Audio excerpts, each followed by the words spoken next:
Hello again. This is Professor Glasgow, and again, welcome to the course Exploring New Media.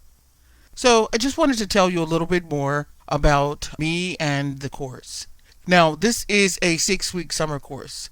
So, in comparison to the usual spring or fall semester when we have 14 or 15 weeks, for the summer, we have a relatively short amount of time to cover a wide range of materials. So you can expect that this course will be much more intense, much more fast paced than the usual semester course, or the rendition of this course in the fall and spring semesters.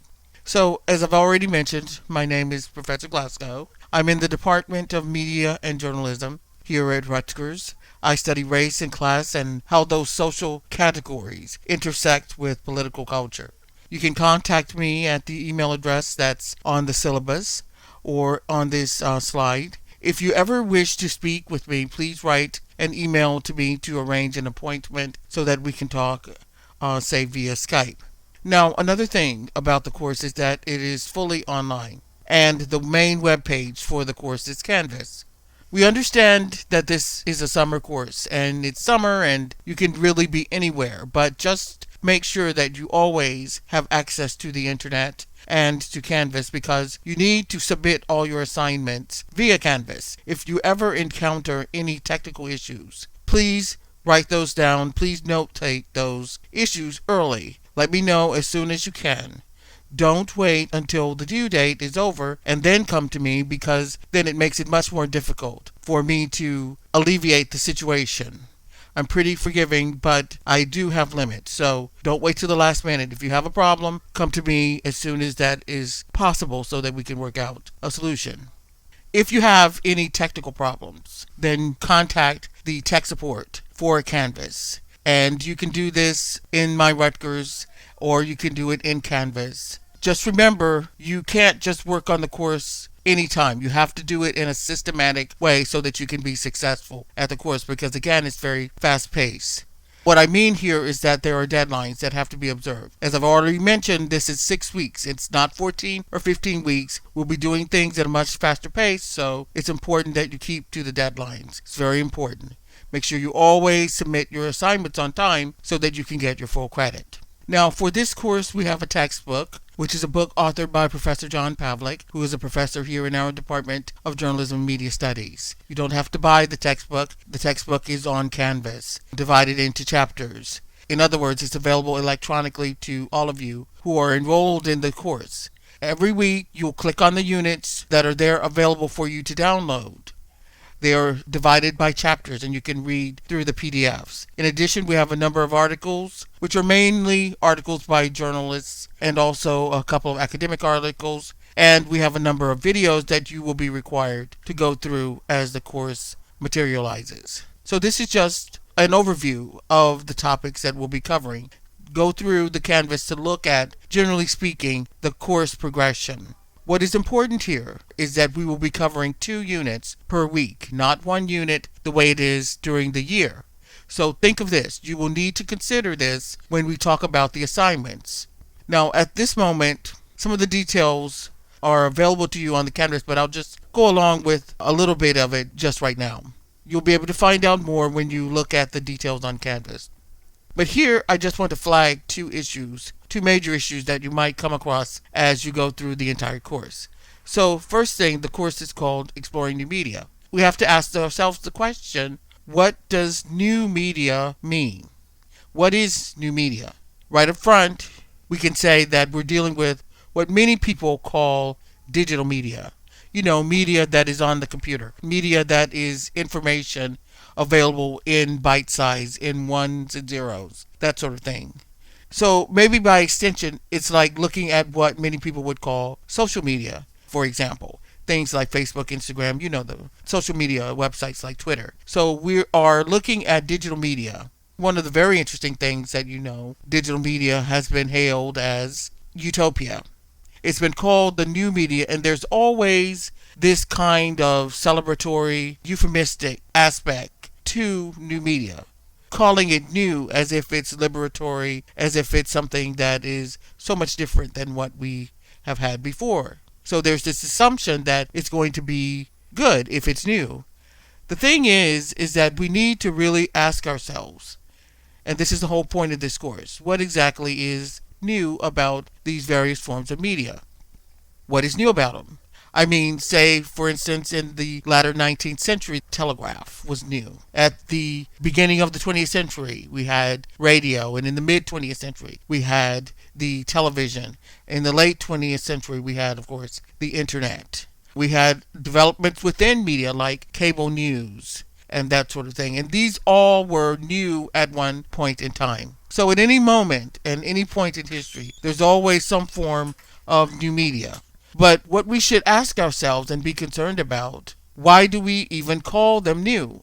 What does that mean? And I think it's related to the larger question of what are the transformations that come about because of these various forms of media being introduced into our society, into our culture?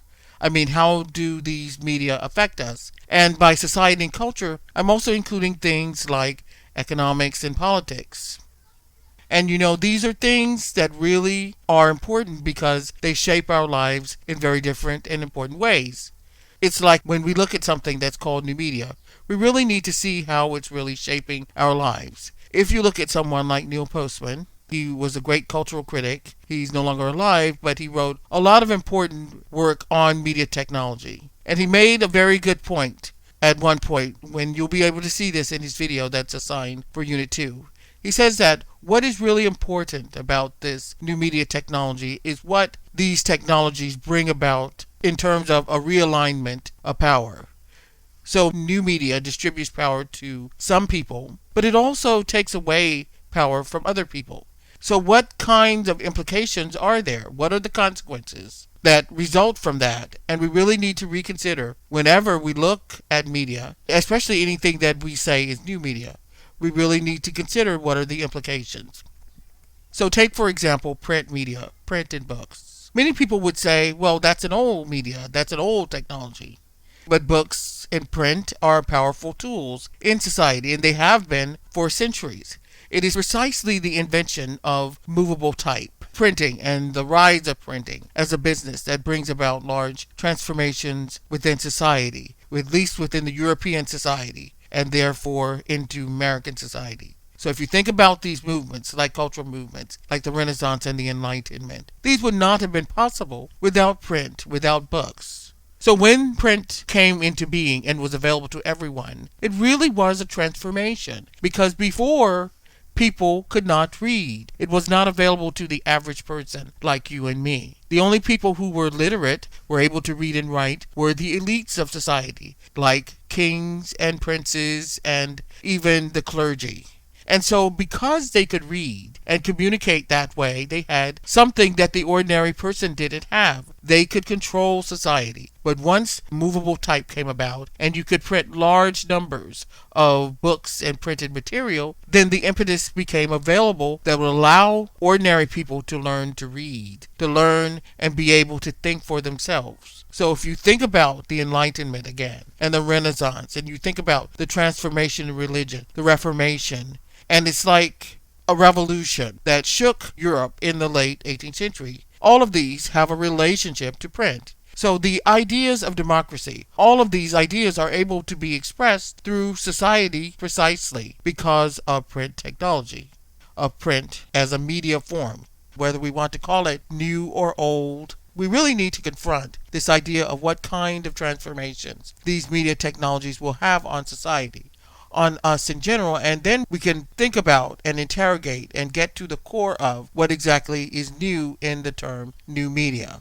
So going back to this idea, the notion of, or the assumption that something new must be necessarily good. Well, that's not true. These are just assumptions, but it's not an effect. Some technology, some new technologies in fact, might bring positive effects, but it can also bring negative effects to certain groups of people, to society in general. And so we need to ask ourselves who are exactly affected adversely or in a negative way by new media technologies. And this is why it's so important that we ask questions related to legal issues and ethical and moral issues. And we'll do that in the course.